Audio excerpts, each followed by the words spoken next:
güzellik, bu saf, bu güzel dünya.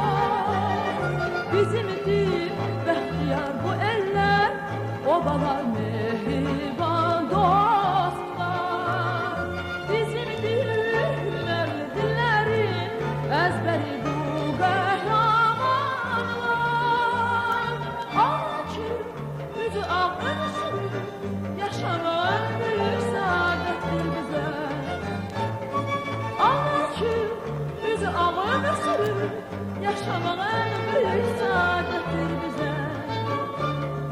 Ömür güzeldir, gün güzeldir, bu güzel zamanda insan kuş